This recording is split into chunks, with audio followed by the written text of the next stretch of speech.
Hello students, welcome to our channel simply mathematical. आज की इस वीडियो में हम चैप्टर नंबर 7 परम्यूटेशंस और कॉम्बिनेशन शुरू करेंगे। ठीक है ना। तो इस चैप्टर में हमें क्या करना है, इस चैप्टर में हमें काउंटिंग टेक्निक्स सीखनी है। ठीक है ना।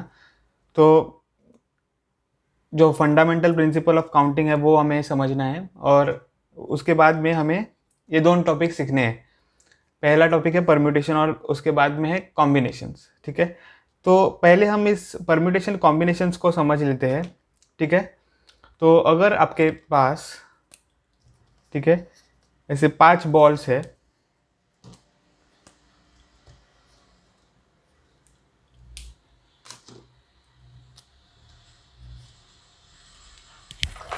ठीक है, 5 बॉल्स अगर आपके पास है, ठीक है, डिफरेंट कलर्स के, तो यहाँ पे अगर आपको इन बॉल्स को डिफरेंट पोजीशंस में अरेंज करना है, ठीक है ना, तो उसका मतलब है अगर रेड आपने यहाँ पे रखा और ये जो डार्क ब्लू है वो यहाँ पे आपने रखा, या फिर ये जो ब्राउन है वो ब्लू के साथ एक्सचेंज किया है। ठीक है। तो अगर आपको इन बॉल्स की पोजीशन चेंज करनी है, ठीक है ना, तो उस काउंटिंग टेक्निक को हम क्या कहेंगे, परम्यूटेशंस। ठीक है ना। तो अगर आप ये जो 5 बॉल है उसको डिफरेंट पोजीशंस में अरेंज करते हैं, तब हम क्या कहते हैं, उसे परम्यूटेशंस। ठीक है। अब अगर आपके पास ये सेम कलर्स के बॉल है, ठीक है, तो यहाँ पे, तो ये तो हो गया परम्यूटेशंस।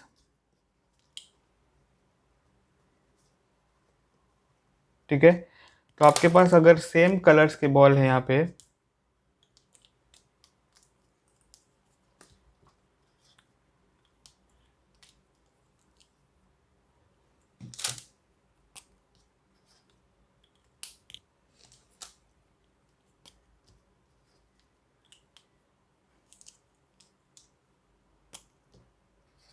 ठीक है, और अगर आपको ये इन बॉल्स को सिलेक्ट करना है, ठीक है, इन 5 बॉलों से अगर आपको 3 बॉल्स सिलेक्ट करने हैं, ठीक है, तब हम कहते हैं कि हम क्या कर रहे हैं, कॉम्बिनेशंस। ठीक है ना। तो अगर इन 5 बॉलों से आपको कुछ बॉल, समझो 3 बॉल्स सिलेक्ट करने हैं, तो हम उसके क्या कहेंगे, कॉम्बिनेशंस। ठीक है ना। तो जब हम बॉल्स को अरेंज करते हैं डिफरेंट पोजीशंस में, तब हम उसे कहते हैं परम्यूटेशंस। और जब हम दिए हुए ऑब्जेक्ट्स को, कुछ ऑब्जेक्ट सिलेक्ट करते हैं, तो हम उसे कहते हैं कॉम्बिनेशंस। ठीक है। तो समझ में आई बात। परम्यूटेशंस का मतलब है अरेंजमेंट करना। ठीक है। To arrange the balls in different positions, and combinations means to select the balls from the given balls. ठीक है ना, और to select the objects from given objects. तो इसका मतलब अगर आपको यहाँ से 2 बॉल सिलेक्ट करने हैं इन 5 बॉलों में से, ठीक है, तो आप कैसे सिलेक्ट कर सकते हैं, आप या तो रेड और ब्राउन सिलेक्ट कर सकते हैं, ठीक है, यहाँ पे ऐसे, या फिर आप डार्क ब्लू और ब्राउन सिलेक्ट कर सकते हैं। ठीक है। ठीक है। तो बहुत सारे कॉम्बिनेशंस आपको मिल जाएंगे। तो ऐसे आप अगर बॉल सिलेक्ट करते हो, तब हम क्या कहते हैं, उसे कॉम्बिनेशंस। ठीक है ना। तो ये हमें सीखना है, परम्यूटेशंस और कॉम्बिनेशंस। तो उससे पहले जो सब टॉपिक आता है, या फिर जो टॉपिक जो वेरी वेरी इंपॉर्टेंट है, वो है फंडामेंटल प्रिंसिपल ऑफ काउंटिंग। ठीक है। तो ये हमें सीखना है अब, फंडामेंटल प्रिंसिपल ऑफ काउंटिंग। ठीक है। अब फंडामेंटल प्रिंसिपल ऑफ काउंटिंग क्या है, तो मैं आपको एग्जांपल के साथ समझाता हूँ। तो अगर आपके पास, समझो 3 ट्राउजर्स है डिफरेंट कलर्स के, ठीक है, ये है ट्राउज़र 1, फिर आपके पास है ट्राउज़र 2 यहाँ पे, ठीक है, और एक और ट्राउज़र है ट्राउज़र 3, ठीक है, और आपके पास 2 शर्ट है, ठीक है, आपके पास 2 शर्ट है, तो अगर आप ये ब्राउन कलर का ट्राउज़र पहनते हैं तो आपके पास कितने चॉइसेस ऑफ शर्ट्स मिलेंगे? 2 शर्ट्स के चॉइसेस, ठीक है ना। तो इस ब्राउन ट्राउज़र के लिए आपको 2 कलर के शर्ट्स का चॉइसेस मिलेगा। तो या तो आप ये डार्क ब्लू सिलेक्ट कर सकते हैं, या फिर अगर आपके पास एक कोई और दूसरा शर्ट है जिसका कलर ब्लू है, ठीक है, तो आप ये सिलेक्ट कर सकते हैं। ठीक है, आपके पास 3 ट्राउजर्स है और 2 शर्ट्स है, तो समझो आप अब ये रेड कलर का ट्राउज़र पहनते हैं, तो आपके पास कितने चॉइसेस होंगे शर्ट्स के? फिर से 2, ठीक है। वो कौन सा है? पहला तो शर्ट 1, ठीक है, जो कि डार्क ब्लू कलर का है, या फिर शर्ट 2 जो कि ब्लू कलर का है, ठीक है ना। या फिर आप ट्राउज़र 3 पहनते हैं, तो आपके पास कितने चॉइसेस होंगे? फिर 2 चॉइसेस, ठीक है। या तो आप डार्क ब्लू कलर का शर्ट पहन सकते हैं या फिर लाइट ब्लू कलर का, ठीक है ना। तो ऐसे आपके पास चॉइसेस होंगे।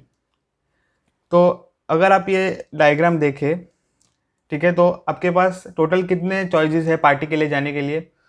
आपके पास 6 चॉइसेस है, ठीक है, जिससे आप पार्टी में जा सकते हैं। तो ये 6 चॉइसेस क्या है?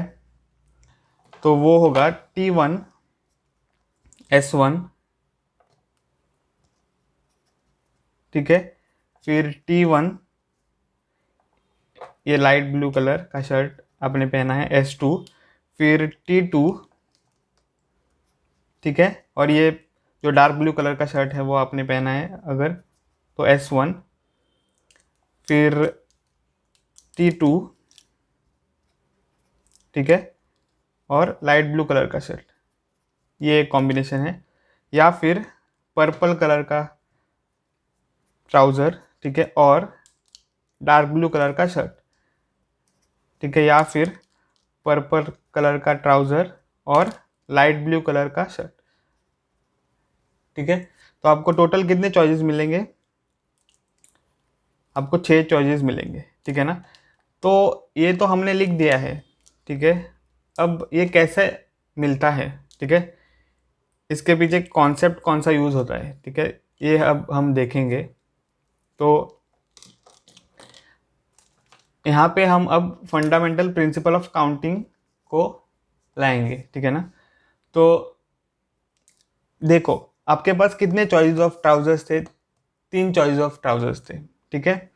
तो ईच ट्राउज़र के लिए आपके पास कितने चॉइस ऑफ शर्ट थे? 2 चॉइसेस, ठीक है।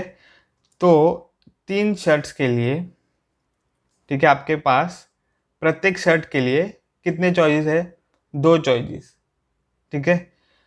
तो अब फंडामेंटल प्रिंसिपल ऑफ काउंटिंग क्या कहता है? अगर एक इवेंट जो कि सिलेक्शन ऑफ शर्ट्स है वो फॉलो होता है दूसरे इवेंट से, जो कि क्या है? सिलेक्शन ऑफ ट्राउजर्स, ठीक है। तो आप जो शर्ट सिलेक्ट करेंगे वो किस पर डिपेंड है? प्रीवियस इवेंट पर, जो कि सिलेक्शन ऑफ ट्राउजर्स है। तो उस टाइम हमें क्या करना होता है कि मल्टीप्लाई करना होता है, ठीक है। तो यहाँ पे हम मल्टीप्लाई करेंगे, तो 3 टाइम्स 2 करेंगे। तो प्रत्येक शर्ट के लिए आपके पास कितने चॉइसेस ऑफ प्रत्येक ट्राउजर्स के लिए आपके पास कितने चॉइस ऑफ शर्ट है? 2। तो आपके पास कितने ट्राउजर्स है? 3।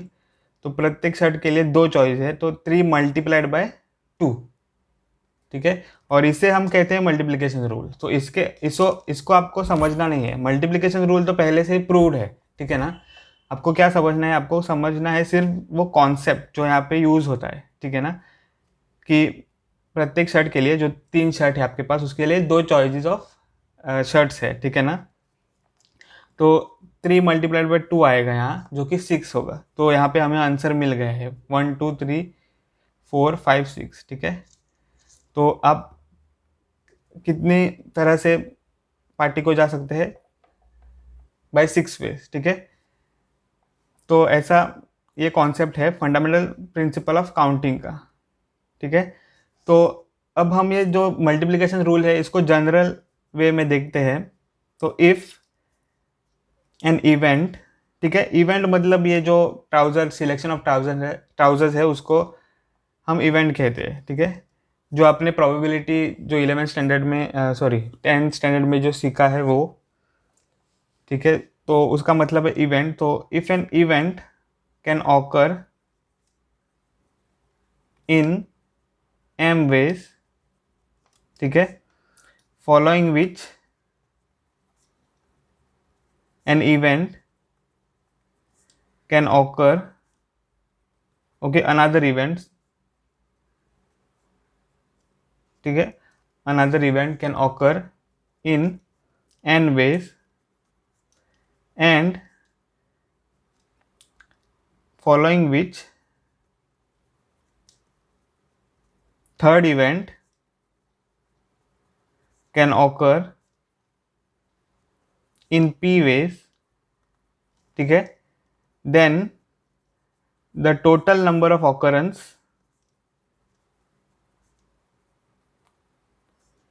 is what? The total number of occurrence can occur in m multiplied by n multiplied by p ways, ठीक है। तो अगर एक इवेंट m वेज में ऑकर हो सकता है और उसके बाद में जो उसके साथ फॉलो होता है वो इवेंट अगर n वेज में ऑकर हो सकता है, और अगर उसके बाद जो थर्ड इवेंट है वो अगर p वेव में ऑकर हो सकता है, तो टोटल नंबर ऑफ ऑकरेंस क्या हो गए? m multiplied by n multiplied by p, ठीक है। क्योंकि वो जो सेकेंड इवेंट है वो फर्स्ट इवेंट पर डिपेंड है और जो थर्ड इवेंट है वो सेकेंड इवेंट पर डिपेंड है, ठीक है। उसके लिए हम क्या करते हैं? मल्टीप्लिकेशन। तो m multiplied by n multiplied by p आ जाएगा, ठीक है। तो यहाँ पे हमें कैसे मिला है? तो पहला इवेंट कितने वेज में ऑकर हो सकता था? यहाँ पे ऑकर का मतलब है कितने ट्राउजर्स थे आपके पास, तो 3, और उसके बाद आपने मल्टीप्लाई किया है, ठीक है। और प्रत्येक ट्राउजर के लिए आपके पास कितने शर्ट थे, तो वो सेकेंड इवेंट होगा, ठीक है। तो number of occurrence is 2 for shirt, ठीक है, 2 शर्ट्स थे, तो हमने क्या किया? 3 मल्टीप्लाइड बाई 2 किया और 6 हमें मिल गया, ठीक है। तो हमने यहाँ पे मल्टीप्लिकेशन प्रिंसिपल यूज़ किया है, या मल्टीप्लिकेशन रूल ऑफ काउंटिंग कुछ भी कह सकते हैं, या फंडामेंटल प्रिंसिपल ऑफ काउंटिंग, ठीक है। तो इसको हम कहते हैं फंडामेंटल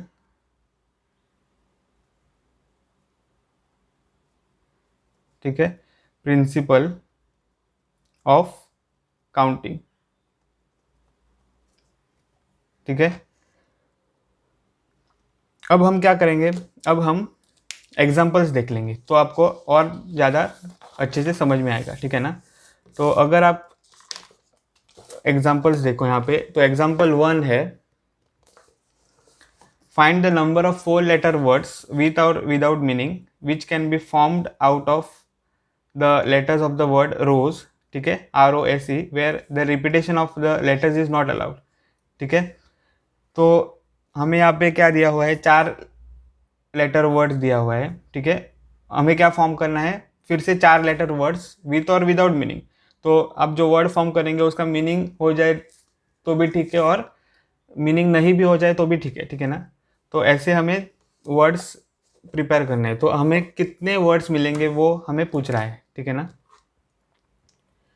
तो अगर जो वर्ड दिया हुआ है वो आप देखें तो रोज़ है, और अगर आप ये 4 बॉक्सेस ड्रॉ कर ले यहाँ पे ऐसे, ठीक है ना।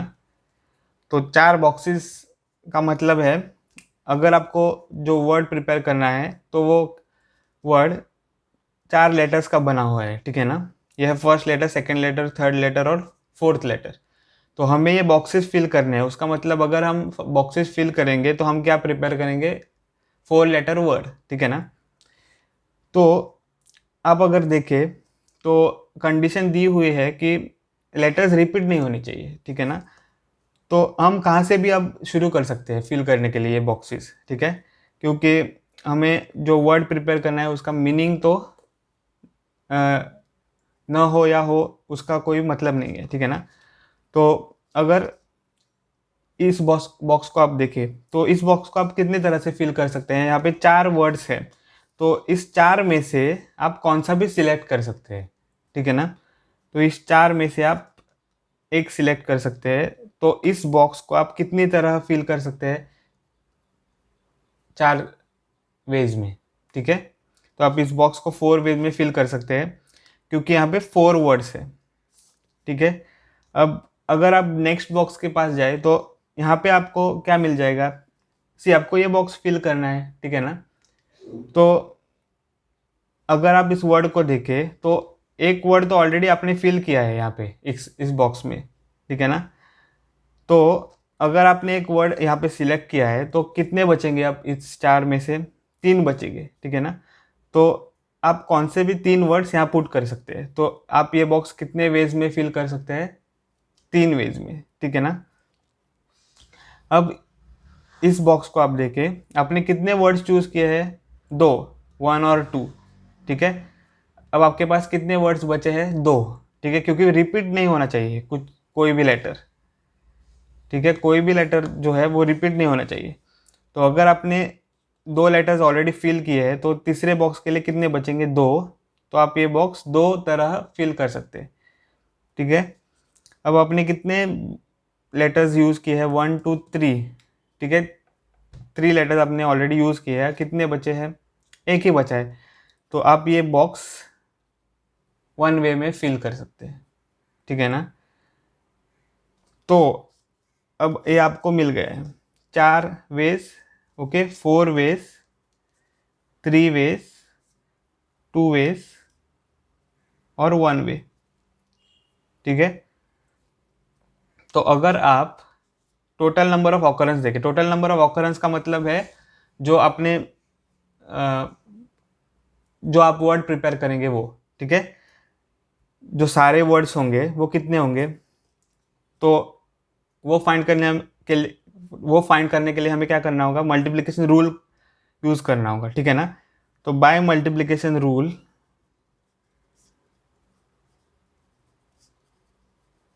ठीक है। टोटल नंबर ऑफ ऑकरेंस मतलब क्या? टोटल नंबर ऑफ ऑकरेंस मतलब टोटल नंबर ऑफ वर्ड्स, ठीक है। टोटल नंबर ऑफ वर्ड्स, तो वो क्या होगा? 4 multiplied by 3 multiplied by 2 multiplied by 1, ठीक है। ऐसे आ जाएगा बाय द मल्टीप्लिकेशन रूल, क्योंकि जो आप ये वर्ड सिलेक्ट करते हो, ठीक है, सेकेंड वर्ड, वो फर्स्ट वर्ड पे डिपेंड होता है। किस तरह से? आपने वो ऑलरेडी चूज़ किया है, ठीक है। तो आपको क्या देखना है? वो वर्ड्स जो आपने नहीं यूज़ किए हैं। तो आप देख सकते हैं कि ये जो आप सिलेक्ट करते हैं, ये लेटर, वर्ड बोल रहा हूँ मैं, लेटर, सॉरी। तो लेटर जो आप सिलेक्ट करेंगे वो किस पर डिपेंड है? प्रीवियस लेटर पे। आपने अगर वो लेटर सिलेक्ट किया है तो आपको वो लेटर नहीं लेना है। तो ये जो सिलेक्शन है वो इस पर डिपेंड है। तो हम क्या करेंगे यहाँ? मल्टीप्लाई, ठीक है। 4 मल्टीप्लाइड बाई 3 मल्टीप्लाइड बाई 2 मिलेगा, ठीक है, मल्टीप्लाइड बाई 1 मिलेगा, ठीक है, ऐसे करके। तो 4 multiplied by 3 is 12 multiplied by 2, तो क्या होगा? वो 24, ठीक है। तो टोटल नंबर ऑफ वर्ड्स कितने हैं? 24, ठीक है। तो ऐसे आप ये प्रॉब्लम्स सॉल्व कर सकते हैं, ठीक है। अब अगर हम एग्जाम्पल 3 को देखें यहाँ पे, ठीक है, हमने तो अल्फ़ाबेट्स का एग्जाम्पल एक देख लिया, अब नंबर्स का लिखते हैं, ठीक है। तो example 3, how many 2 digit even numbers can be formed from the digit 1 2 3 4 5 if the digits can be repeated, ठीक है। तो आपके पास 5 डिजिट्स है, आपको क्या करना है? इवन नंबर्स फॉर्म करने हैं 2 डिजिट के, ठीक है। If the digits can be repeated, तो जो डिजिट्स आप लेंगे वो रिपीट हो सकते हैं, ठीक है। तो ये इन डिजिट में से आपको 2 इवन डिजिट नंबर प्रिपेयर करना है, ठीक है। तो आप ये कैसे सॉल्व करेंगे? देखो, जो नंबर्स दिए हुए हैं वो कौन से हैं? 1 2 3 4 और 5, ठीक है। अगर आप 2 बॉक्स यहाँ पे डाल दें यहाँ पे, ठीक है, क्योंकि हमें 2 डिजिट इवन नंबर प्रिपेयर करना है। तो कितने डिजिट्स है? 2। और आपको पता है कि इस प्लेस को क्या कहा जाता है? वंस। और इस प्लेस को क्या कहा जाता है? टेंस, ठीक है। अगर आपके पास एक नंबर है 21, तो 1 हुआ यूनिट्स, यूनिट्स प्लेस, यूनिट्स या वंस कहा जाता है, मुझे लगता है यूनिट्स कहा जाता है इसे।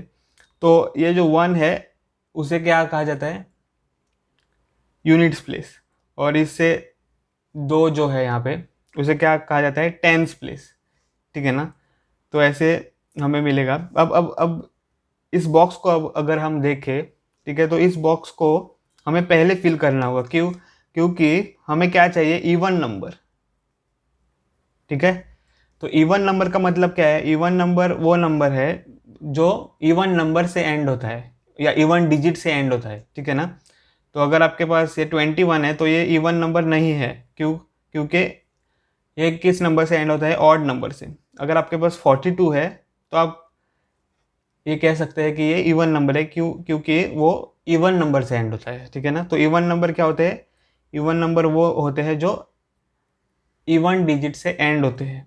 तो अगर इस बॉक्स को देखें तो इस बॉक्स को हम कितनी तरह फिल कर सकते हैं, आपके पास कितने इवन नंबर्स है वो देखना चाहिए, क्योंकि हमें यहाँ पे इवन नंबर चाहिए। तो यहाँ पे 2 इवन नंबर है, तो 2 वेज में आप ये फिल कर सकते हैं, ठीक है ना। अगर आप अब ये इस बॉक्स को देखें, ठीक है, तो यहाँ पे आप जो नंबर डालेंगे वो कौन सा भी हो सकता है, क्योंकि नंबर रिपीट हो सकते हैं यहाँ पे। अगर आपने यहाँ पे 2 चूज़ किया है तो यहाँ पे फिर से 2 आ सकता है, ठीक है ना। या फिर आपने यहाँ पे 4 चूज़ किया है तो फिर से यहाँ पे 4 आ सकता है, ठीक है। तो टोटल चॉइसेस यहाँ पे कितने होंगे, टोटल चॉइस होंगे 1 2 3 4 5।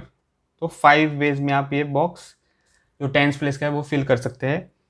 तो इसीलिए हमें क्या मिलेगा, टोटल नंबर ऑफ ऑकरेंस, ठीक है, जो कि हमें देगा टोटल नंबर ऑफ डिजिट्स, ठीक है, which is equal to what, वो होगा 5 मल्टीप्लाइड बाई 2, ठीक है, बाय मल्टीप्लिकेशन रूल्स। तो 5 मल्टीप्लाइड बाई 2 होता है 10, तो 10 डिजिट्स आपको मिल जाएंगे, ठीक है ना। तो ऐसे आप ये प्रॉब्लम सॉल्व करेंगे। अब हम नेक्स्ट वीडियो में देखेंगे एक्सरसाइज 7.1, ठीक है। तो इस वीडियो में बस इतना ही। अगर आपको ये वीडियो पसंद आए तो लाइक करना मत भूलें और मेरे चैनल को सब्सक्राइब करें। मैं आपको मिलता हूँ अगली वीडियो में, तब तक के लिए बाय।